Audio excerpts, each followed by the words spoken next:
E a partir de agora temos uma conversa boa demais com uma grande mulher. Ela é apresentadora, jornalista, artista plástica e nos presenteou aqui com a sua presença, Michelle Dill. Primeiro eu quero começar te agradecendo por ter aceitado o convite, por estar aqui com a gente hoje, compartilhando sua trajetória, a sua história. Nós ficamos muito felizes mesmo com a sua presença. Boa noite, obrigada a você pelo convite. É um prazer estar aqui na TV Pantanal, que foi onde eu me reergui como ser humano, né? Ai, que maravilha! Foi aqui que eu voltei a fazer o que eu jamais imaginei que eu iria voltar a fazer. Olha aqui, eu nem sabia dessa parte, Michelle, então, olha só. Pra você ver como é babado, é babado. Quando aqui. Você chegou aqui, eu falei, Michelle, tá matando a saudade? Tô matando e assim, é até emocionante. Eu imagino.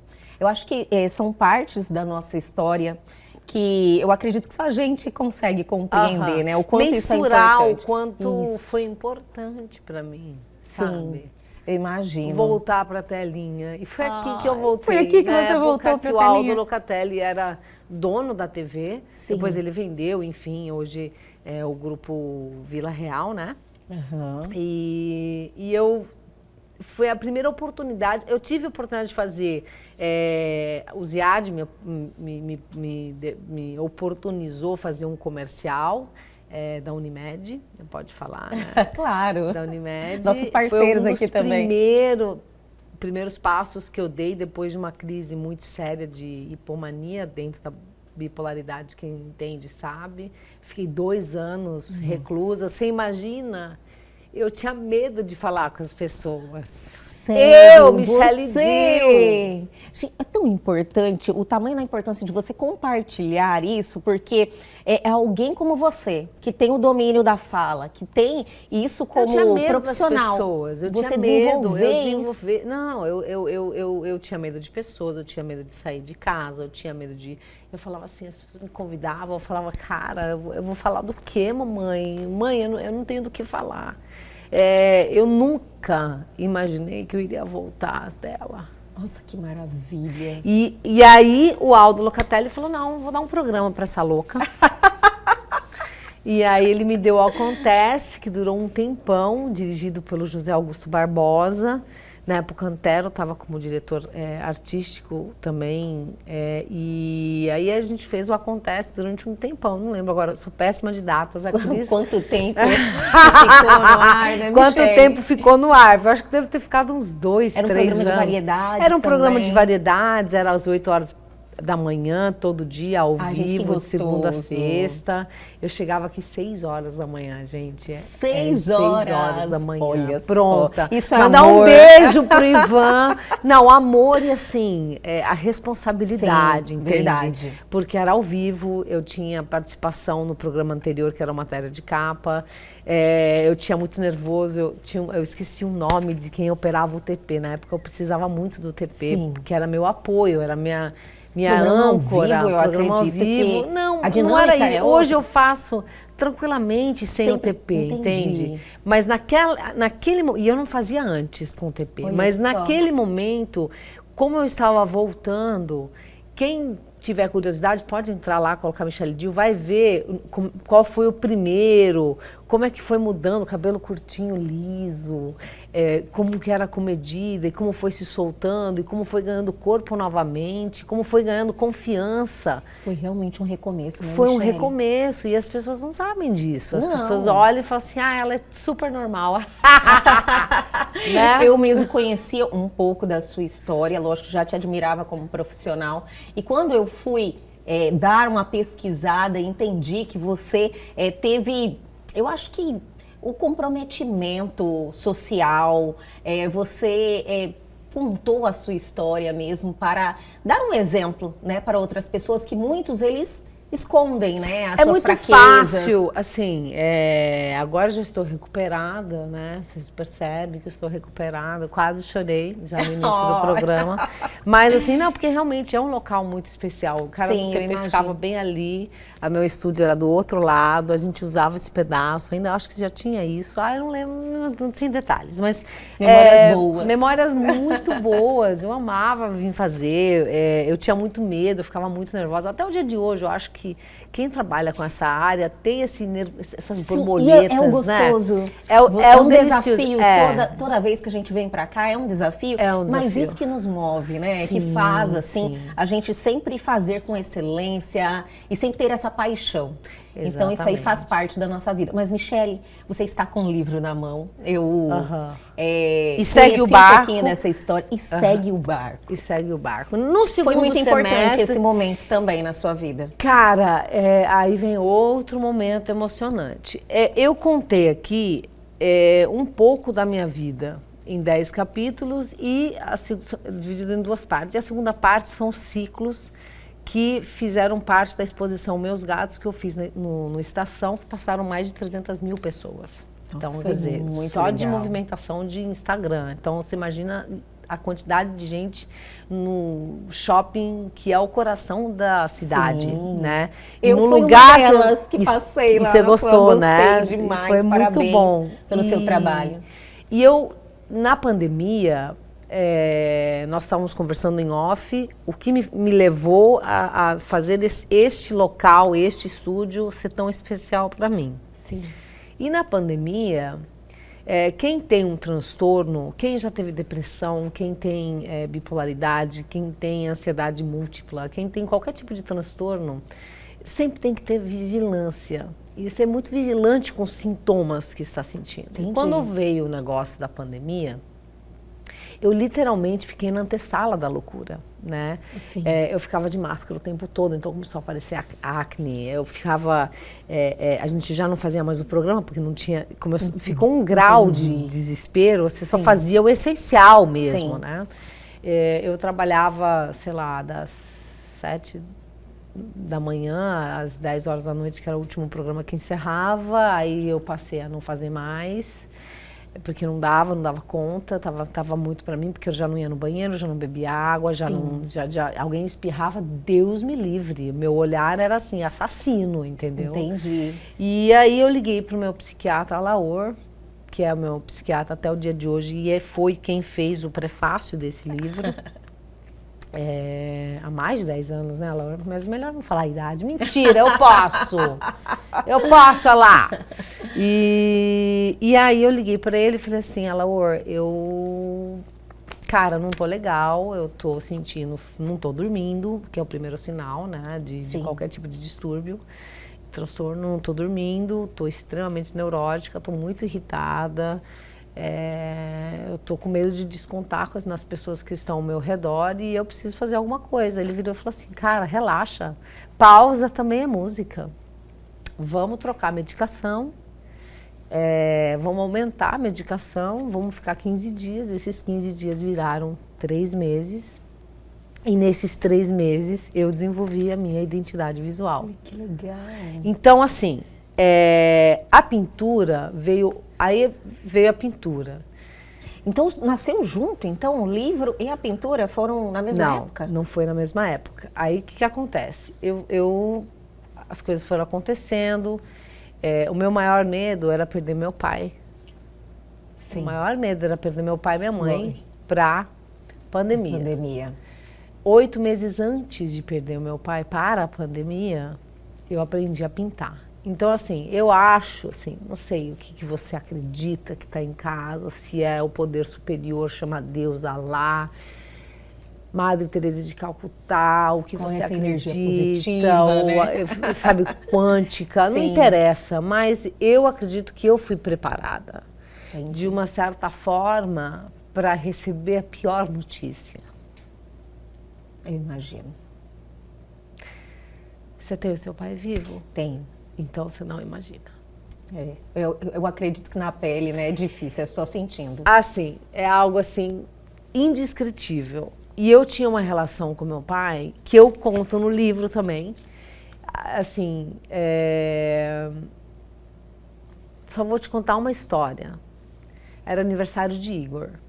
Aliás, agradecer o Igor que liberou para eu sair, para poder fazer a matéria. Olha, que maravilha, seu esposo, maravilhoso apresentador também. Estúdio ao vivo, tá? Com Onofre Ribeiro. E aí ele foi na estação, comprou uma coisa, eu meia hora depois fui na estação, fui numa loja, tal, não sei o que, comprei uma coisa, o cara virou pra mim e falou assim, a mulher que tava vendendo, né? Poxa, acabei de vender uma sunga dessa, cara, pra um argentino.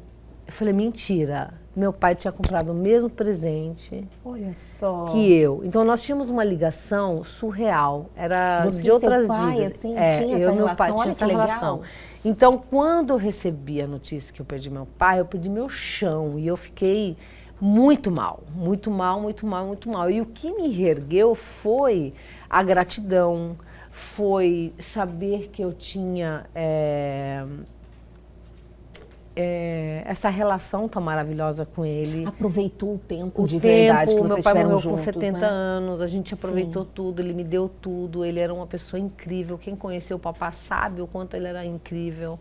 Ele foi o pioneiro no gás natural, ele sempre foi uma pessoa alegre, ele sempre tinha uma piada, um xiste, um alto astral, sabe? Pra botar ali na mesa, uma purpurina. Contagiar o ambiente, exatamente. Né? Era então, leveza. Assim, era leveza. E aí, a pintura me ajudou a metabolizar. Então, assim, eu ganhei uma ferramenta antes dele ir embora para poder aprender a metabolizar. Aí, eu fiz um curso de 30 dias de imersão, porque eu fiquei muito mal. Era ainda a pandemia, então era pela internet, né? Aí dentro desse curso, eu falei assim, gente, eu preciso contar a minha história. Aí eu fiz um manuscrito do livro. Sim. Só que, eu não sou escritora, né? Eu ia te perguntar como é que foi esse exercício, Michele. Aí eu fiz um manuscrito. Colocar no papel muda tudo, né? Muda, porque assim, você pensa que você não, mas é terapêutico também. E mexe muito com você, né? Mexe muito. A pintura mexe com o subconsciente, escrita com o consciente. Olha aqui, grandes exercícios. Grandes exercícios. Eu tô certa, professora de história? E aí, nessas coisas de fazer o programa Nossa Gente, o primeiro que a gente fez online, eu conheci a Cristina Soares, que está no seu estúdio, que é a professora de história. Sim. Aí, eu não sei porque eu tenho esse anjinho, que eu acho que foi meu pai, eu acho, no fundo, que virou e falou, liga para ela que ela vai, né? Ela vai ter um norte do que fazer, porque ela já tinha o trabalho dela. Ouvi sua intuição, Não, né? ouvi minha intuição. Sim. E eu liguei para ela. Falei, Cris, eu quero escrever um livro infantil. Aí eu contei tudo para ela, ela falou, que infantil, você tá doida? Já mudou. Vamos fazer o livro paradidático, vamos fazer um livro que conte a história, que seja intrigante. Então, a gente fez esse livro para isso, para ele servir de inspiração para quem tem um diagnóstico, para quem já teve frustrações, para quem já, de repente, tem um problema e não consegue enxergar, como deglutinar tudo isso, como metabolizar. Então, é um livro muito interessante. Eu gostei muito. Você quer que eu leia? Adoraria. Se você quiser ler alguma parte para todos nós. O livro foi feito em 3 partes, né? Temos os poemas do Ariel von Walker, que são maravilhosos, são fortíssimos. Temos a escrita, que foi feita, obviamente, pela Cristina Soares. Eu fiz apenas o manuscrito e contribuí na oralidade, em alguma outra coisa. Então, sou coautora, mas, assim, quem realmente fez foi a Cris. E aí, eu vou ler aquilo que a gente tinha combinado. O que estava combinado, vamos no combinado. Enfrentei inúmeros desafios quando comecei a pintar. Me recordo que numa determinada semana, o Igor, meu marido, tinha comprado muitas telas e mesmo assim não pareciam ser suficientes para a fome que eu tinha de pintar, pois quando eu comecei queria pintar sem parar. Para se ter uma ideia, nessa época eu acordava sonâmbula, gesticulando e com a certeza absoluta, isso é verdade, de que estava sonhando, que estava pintando em alguma outra dimensão. Na segunda-feira o Igor comprou algumas telas, mas na quinta-feira só havia 2 telas brancas para pintar. Olha tá bom? Aí comecei a me desesperar, né? Lógico, fiquei louca. Falei, meu Deus do céu, pois não havia outra forma dele poder comprar outras telas para que eu pudesse pintar. No entanto, respirei fundo E pensei uma nova alternativa para não parar o trabalho. Resolvi fazer bolas para colar nas telas já pintadas. Afinal, isso ia tomar tempo e faria minhas telas durarem. Olha, você entendeu por que surgiu as bolinhas? Porque que aconteceu? Vou traduzir. Eu pintava, cheguei a um momento da minha vida da pintura. Cara, e nessa época era tudo caríssimo, cara. Tipo assim, ele comprou pro mês, ele não comprou pra uma semana. Ele comprou na segunda-feira, na quinta-feira a gente só tinha 2 telas. Gente, mas você teve eu não dormia. Inspiração, e aquilo foi acontecendo. Nossa, que interessante. E aí, quando eu vi, eu falei assim, amor, acabou minhas telas. Ele falou assim, como assim, impossível? Não, gata, não dá, não tem condição, eu já gastei por mês, minha filha, se vira aí. Aí, eu falei, olha, é aí que eu tenho a oportunidade. Por isso que eu falo, quando você se encontra numa dificuldade, você abre uma janela gigantesca para uma oportunidade de sucesso, de inventar um trem. Aí eu falei, não, quer saber? Eu vou fazer bolinhas. Na primeira tela, eu fiz bolinha até no fundo, todo o fundo cheio de bolas. Aí depois eu fui selecionando, tanto é que esse aqui é papá, né? Que eu fiz. Eu faço em algumas partes, outras não. Agora eu optei por fazer em tudo. Sério? Eu adoro fazer as bolas. E outra coisa que é interessante, eu escolhi pintar. Entende? Eu tinha que fazer alguma coisa, porque quem trabalha com mídia, com TV, com jornalismo, é uma coisa que é assim, ó. Então, como é que do nada você vai ficar 15 dias parada, sentada, esperando o tempo passar? Eu tinha que fazer alguma coisa, ou eu ia ler, eu ia cantar, eu ia aprender um instrumento, eu precisava... Falei, vou pintar.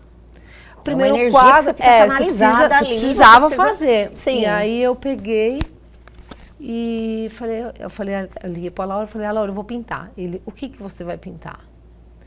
Falei, não sei ainda, mas eu vou pintar. Aí na segunda ligação eu falei, eu vou pintar gatos, porque o primeiro quadro que eu fiz foi um mosaico. Olha, não foi gato. Não foi o gato, não. Aí a segunda tela já foi gato. Falei, eu vou fazer gato. Não, eu vou fazer só gato, porque eu olhava assim. Porque os gatos, cara, eles são... Você sempre gostou de gatos? Sempre gostei de gatos. Já cheguei a ter 16 gatos. Mas você entendia a personalidade deles. Exatamente. Também. Então, assim, eu queria, no fundo, olhar para o espelho, aquele espelho interior nosso e ver um gato.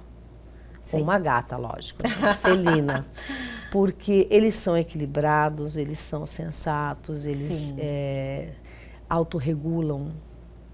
Né, a temperatura, a vibração energética, eles transmutam energia. Eles transmitem que eles são autoconfiantes. E eles são autoconfiantes, eles têm uma autoestima incrível.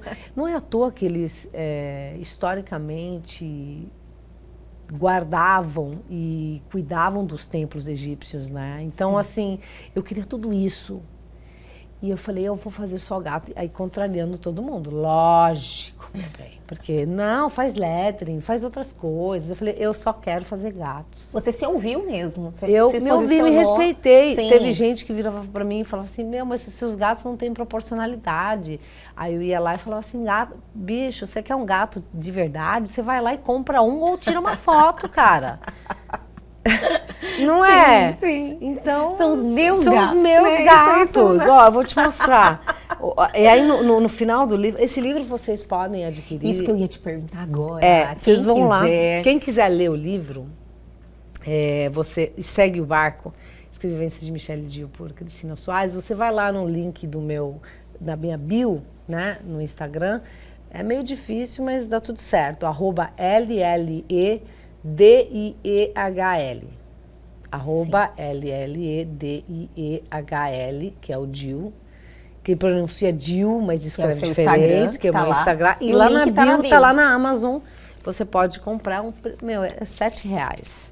É para exercer a função social de despertar e semear nas pessoas vontade de se conhecer, de se cuidar, de se acolher, de se respeitar, de se amar.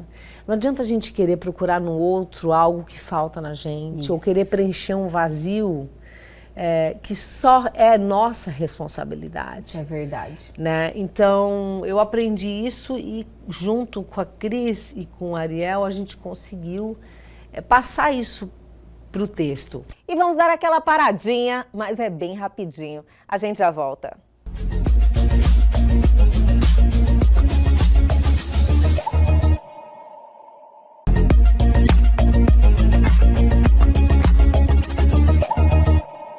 Estamos de volta com esse bate-papo sensacional com ela, Michelle Dill. Depois que você concretizou a sua obra, foi um esvaziamento dentro de você? Você conseguiu...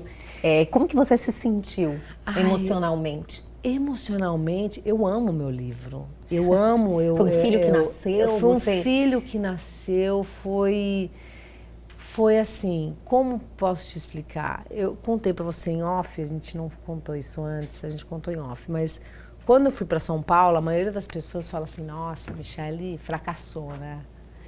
E muito pelo contrário, eu encaro aquilo que foi, se não fosse isso, eu estaria louca ou morta. Porque Sim. Quem é alcoólatra só tem dois caminhos, a morte ou a loucura. Nesse momento da sua vida, que foi quando você teve a oportunidade de fazer parte de um programa do Gugu nacional, com aquela visibilidade gigantesca que estava num momento muito importante, e você fazendo parte de tudo aquilo. Eu deixei de trabalhar. Deixou. Eu deixava de trabalhar, foi um momento também que iniciou essa dificuldade na relação com o álcool para você. Não, foi eu já tinha problema com o álcool, só que ali eclodiu. Entendi.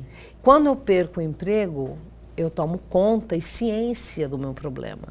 Porque o problema de qualquer situação é que você vai enchendo um copinho. Vai enchendo um copinho. O problema é que, às vezes, tem gente que não termina de encher esse copo nunca. Verdade. Eu, graças a Deus, com 28, estou com 41, com 28 percebi. Isso foi muito importante. O meu importante. Desesperador, Sim. Entende? Não, peraí, gente, que é isso? Não dá, não dá. Foi uma auto-reflexão, o que eu tô fazendo com a minha vida? Vamos lá, feliz da vida, amarradona, fui e fiz o meu serviço, sentei no banquinho. Então isso aqui é sentar no banquinho para mim.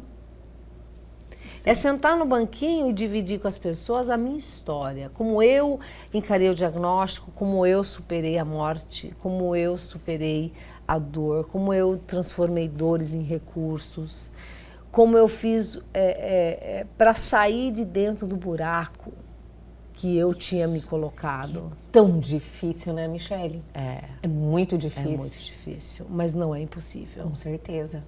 Quando existe vontade, você consegue. Você acredita que você conseguiu sair desse buraco mais por você ou por todo mundo que te apoiou na época? Não, ou foi uma decisão conjunto, assim? Foi um conjunto? É um conjunto assim. Eu sou muito teimosa. Eu percebi. Sou teimosa pra caramba, pra não dizer outra palavra no horário. O horário até permite. Permite. Mas não vou falar. Eu sou teimosa e eu queria sair do buraco, e eu não queria sentir aquela angústia, eu não queria sentir aquela coisa de não saber, de não poder, de como assim, de me limitar. Sim. E as pessoas ao redor, meu pai, minha mãe, as minhas amizades, me apoiaram muito. Mesmo falando assim, eu lembro a Fabiana Totti, por exemplo, ela falava assim, Michelle, nós precisamos sair. Eu falava assim, mamãe, mas como que eu vou sair? Eu não tenho o que conversar, eu não sei do que conversar. A minha mãe vai. Eu vou. Mesmo que eu fique quieta, em silêncio, balançando a cabeça, mas eu vou. E eu ia. Conseguia dar aquele passo.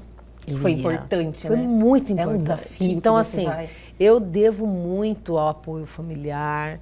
Eu tive esse privilégio de ter meu pai, minha mãe, os meus amigos do meu lado, me apoiando, me acolhendo. Mesmo quando no começo eu tomava lítio e ficava, tipo, ria 2 horas depois de uma piada, estavam lá na minha casa, entende? Sim. Não me discriminaram em momento algum.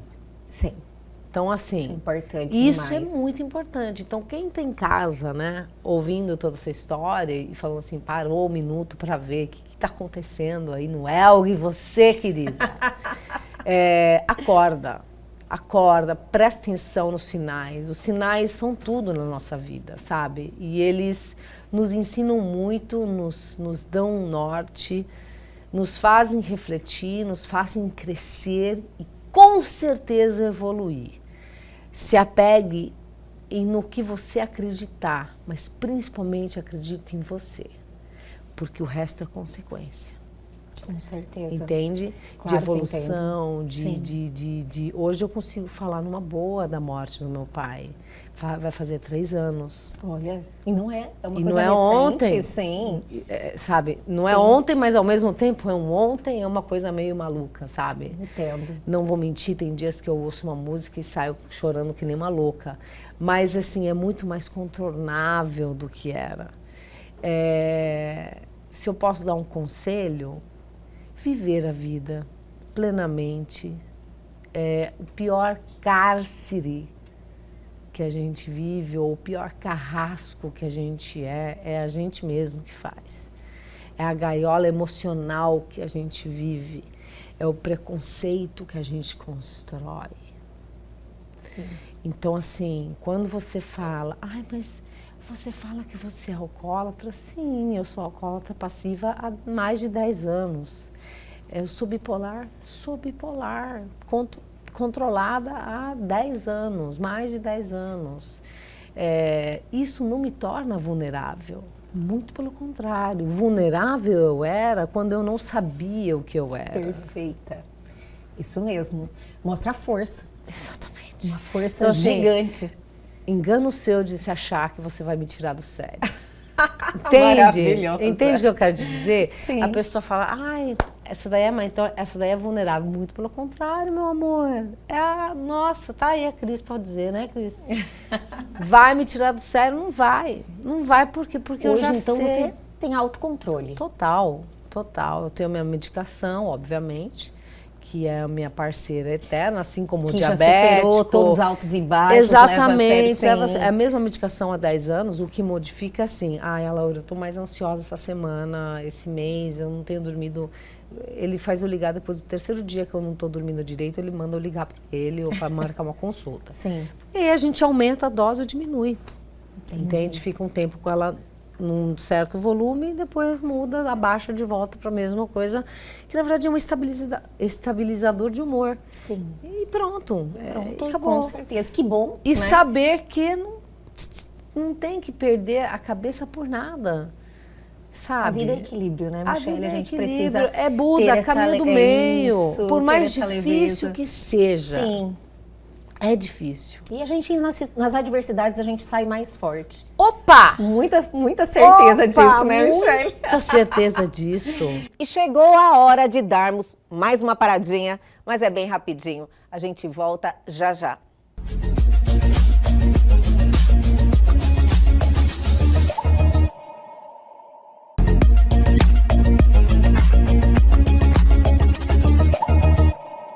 Estamos de volta para o último bloco com ela, Michele Dill. Michele, você é uma mulher que enfrentou muitas dificuldades, muitas adversidades, enfrentou você mesmo, né? Teve que exercitar o autoconhecimento e nos contou tudo isso. Então, eu acredito que quem teve a oportunidade, tem a oportunidade de assistir esse programa, sim, vai se sentir tocado. Mas você também foi muito abençoada, né, no seu profissional. Você é uma grande jornalista, você tem uma história linda na TV. E como é que está esse momento profissional da sua família também? Eu acho assim que são momentos que você tem muito orgulho do que você construiu, né? Eu tenho muito orgulho porque assim, eu não posso esquecer, a gente é pertencimento. Então a gente não pode esquecer de onde a gente saiu, nem para onde a gente vai. Sim. E a morte nos ensina isso. A morte, a ruptura, a cisão, seja ela qual for, não estou falando do meu pai especificamente, mas quando você é mandado embora, quando, sim, você toma uma decisão, é a morte naquele momento, recomeço. Quando eu deixei de beber, eu construí o meu futuro. Porque como que eu posso dizer? Hoje eu tenho certeza que eu não vou me trair. Entendo. Entende? Eu não vou me trair. Então, quando alguém vira pra mim, eu acho isso muito engraçado. Hoje eu sou muito macaca velha total, assim. A pessoa fala, gente, eu não confio em quem não bebe. Eu falo, puta, eu não confio em quem não em quem bebe, bicho. Não tem essa frase? Sim. Não tem a frase é assim, eu não confio em quem não bebe, viu? Eu já é o contrário, eu não confio em quem bebe, viu, cara? Porque essa pessoa, depois da terceira, meu amigo, você não sabe o que está acontecendo ali. Com certeza. Então, muitas pessoas têm uma relação complicada com o álcool. E eu consegui a minha família porque eu tomei decisões e primeiro fui parar de beber e depois aceitar meu diagnóstico. Sim. Então, assim, eu devo isso ao universo, à minha percepção, graças a Deus, ter tido atitudes proativas e enfrentar o que fosse, porque não é fácil enfrentar uma sala de ar. Eu deixei de ir porque era muito forte. Embora você não, a situação não é a mesma, no sentido assim, a história é diferente, mas o contexto é o mesmo. Entendi. O problema é o mesmo, a essência é o mesmo. Então, assim, eu parei de ir porque para mim eu chorava muito, era uma coisa muito desgastante. Mas foi muito importante, foi né, muito esse passo que você deu. Esse passo. E eu acho que se você está com dúvida com relação a não tenho problema com álcool, ou sou um bebedor forte, ou não, no site do AA tem um questionário. Olha que maravilha. E lá, ótima dica. Você vai clicando lá, isso. Ah, você faz isso. Ele vai fazer algumas perguntas. E aí, a partir desse questionário, ele vai dizer, olha, você tem problema com bebida. Olha, ou não. Um ótimo teste, né? Que você faz, às vezes, esse amadurecimento da aceitação, se você tem ou não um problema. Apesar porque que é o primeiro álcool, passo. Ele altera todos nós, né? Você consumiu, como você falou. Depois da terceira garrafa ali, já não é mais já a não mesma. é mais você tá um pouco mais vulnerável e cada um no seu, né, na sua relação ali. Mas altera todos nós. Mas tem muita gente que não consegue aceitar que realmente tem um problema. Porque nós temos uma cultura da bebida, né? Sim. O cara chega, cara, eu tenho um nojo disso, cara. Nossa, meu, ontem eu bebi todas, regacei, nem lembro o que fiz. Cara, quero morrer quando alguém faz um trem desse, cara.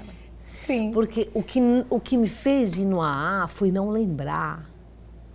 Como assim? Como não lembrar? Como não lembrar como eu cheguei em casa, onde eu deixei o carro, poderia ter matado uma pessoa. E não ia lembrar. Sim. E eu estou te falando que você não lembra. E olha, isso é muito comum. Muito comum. Muito comum mesmo. É um dos fatores lá que vai dizer.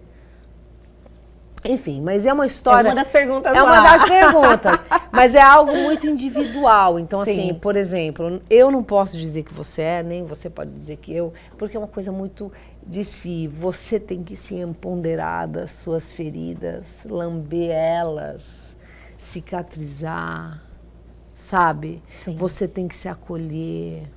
É muito importante. Sabe o que eu vejo em você? Eu vi que você chamou essa responsabilidade, mas eu acho que você tinha um comprometimento com a sua vida, um amor muito grande pelo seu trabalho, pela sua família, que te fez tomar essas decisões, né? Te impulsionou também. Lógico, meu marido,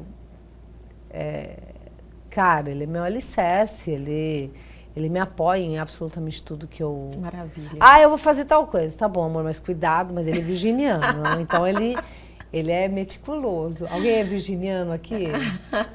Então, virginiano é meticuloso. Ele tá. Vai acontecer isso, tá ok? Tá ok. Então, tá explicado, esclarecido, né? Tá tudo certo, então vamos embora. Ele me apoia em tudo. Então, assim, a gente tem uma relação de cumplicidade muito grande, uma amizade muito grande.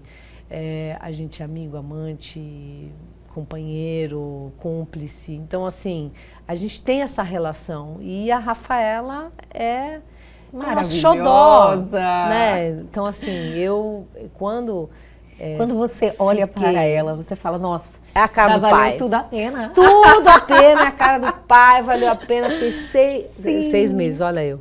9 meses, que na verdade são 10, tá? Na verdade são 10, eu descobri são 40 agora. Semanas. Aí eu descobri também quando estava grávida. Não é 9, não, são 40 semanas. 40 semanas não são 9 meses. Passa São de 10, 9, viu, minha querida? gente? Eu descobri também agora. Esse babado. E aí, é a cara dele. Vocês olham pra ela e falam bem assim, olha, eu já Valeu, fiz muita coisa boa nesse mundo, mas, olha isso, né? Tudo, cara. Mas Que você vai maravilha. sentir isso pelo Lincoln. Que ele venha com muita saúde, Amém. amiga. Vai vir, sim. Com certeza, eu creio. E eu acho que é um momento também que você se transformou também muito, né? Não, cara, você não tá entendendo. Porque assim, eu já... Assim, eu sou diferente, eu sou excêntrica, digamos assim. Então, assim, durante a gravidez, eu não entendia muito bem essa situação, assim. O corpo foi mudando, eu curtia, mas eu era meio homem, sabe assim? Levando sua vida normal. Vida normal, vida louca, tá tudo bem. Ouvindo som no último, indo de cima pra baixo, andando de salto com 7 meses, quase caí. Olha só, eu de salto Igor com quase 7 me meses. matou, quase me matou. Não, mas eu caí. Você caiu? Caiu, saindo de um salão pra ir pro Goiabeiras, tomar um sorvete. Fui com aqueles Anabela. Sim. Eu caí, cara, eu nunca vi, gente, a rua parou. E eu fiquei grandona, né? Eu era... Todo mundo jumbo. viu que... Cara, eu era jumbo. Cara, a rua, eu nunca vi um negócio igual. Parou. Parou, assim. Eu falei, fudeu. Alguma coisa aconteceu. Uhum. Foi grave. Você tá bem? Não sei o quê, não sei o quê. Começou a aparecer gente. Eu falei, meu Deus, morri, não tô sabendo, cara. Vão me enterrar, eu não tô sabendo. Aí, fizemos todos os exames, deu tudo certo. Que maravilha, mas graças a Deus. Quando ela nasceu, que eu ouvi o grito, o choro. Ali aconteceu algo com você? Foi maluco, mas o mais incrível é a hora que ela chora. Aí põe ela do seu ladinho assim. Aí você dá um beijo assim na testa dela, fala qualquer coisa, ela para de chorar. Te reconhece. Beijo. Aí você fala, fudeu. Gente, acabou. mas... Aí acabou. Aí você não é mais você, aí você não tá nem mais aí pra nada, aí você... Pra que fazer unha? Pra que... Dedicação total? Você ficou naquela dedicação total? Eu fui total. Sério? Fui criticada, Imagina, como que você vai ser mãe? Exclusivamente mãe, volta a trabalhar. Já deu 6 meses. Eu falei, não, cara, eu quero criar minha filha. Eu fiz um pacto com meu marido de cuidar da nossa filha nos primeiros anos. Ter essa oportunidade, né? Eu tive o privilégio de ter essa oportunidade. Tem mulheres que não têm esse privilégio, entende, Elga? Sim. Então, assim, eu tive e eu amei fazer isso, sabe? Poder fazer isso. Sim. E depois eu voltei pra TV. Então deu tudo certo no final, que entendeu? maravilha. Deu tudo certo. Mas, assim, foi muito louco. Dizem que o pai é quando pega, né? Sim. Então, assim, quando ela... Ai, cara, nossa, até o dia de hoje eu fico Olha, sugada. você aumentou a minha expectativa, assim, muito, Michele. Mas, assim, deu tudo certo. maravilha. Vai dar tudo certo. Você vai ter normal? É, cesárea. Cesárea. Ai, adoro, também tive. Não sou... Foi cesárea também. Foi. Eu escolhi, tá bom? Ai, me desculpa. Também, a gente respeita, né? Ai, eu acho por que a escolha favor, de cada né? uma... Ai, nós, não, detesto as 1001 fiscais de plantão enchendo o saco, falando o que você tem que fazer, como que você tem que fazer, se você tem que respirar, se você não tem que respirar. Ai, o meu foi ótimo, que ótimo, que o seu foi ótimo, o meu vai ser ótimo também. A gente precisa se respeitar, né? Eu acho que isso aí é uma mensagem muito... eu acho que frequente, a gente precisa estar repetindo isso várias vezes, né? Respeitar a opinião de cada um. Então, isso e a escolha. E a escolha. Escolha. Vamos ser pessoas inteligentes, livres e conscientes. Para de fuxicar a vida do outro. Pensa no seu, dá mais certo. Vida, né? Seu jardim vai florir. Michele Dil, vamos abrir um poema? Vamos ler um poema? Por favor. Ai, qual que eu leio, amiga? Pode escolher à vontade.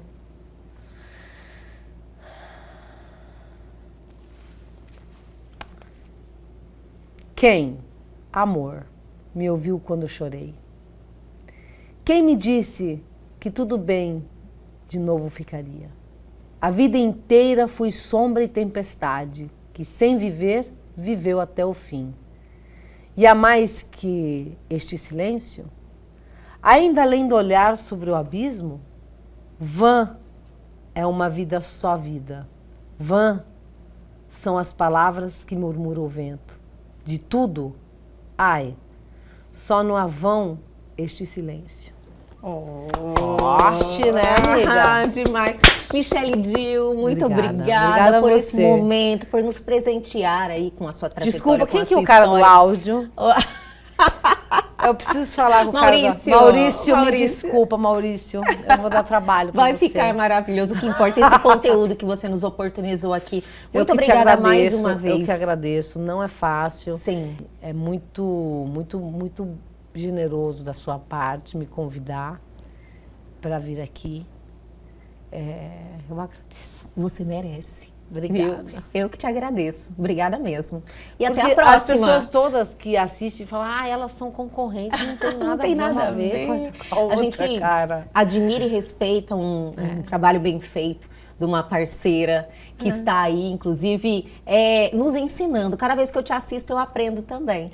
Então, muito obrigada, viu? Vamos dar um abraço, gente, de coração para coração. Eu quero você aqui. Obrigada. Adorei, de verdade mesmo, viu? Você tem te admiro muito. Na barriga, porque nem eu detestava. Que Lincoln venha com muita saúde. Obrigada. Você é maravilhosa demais.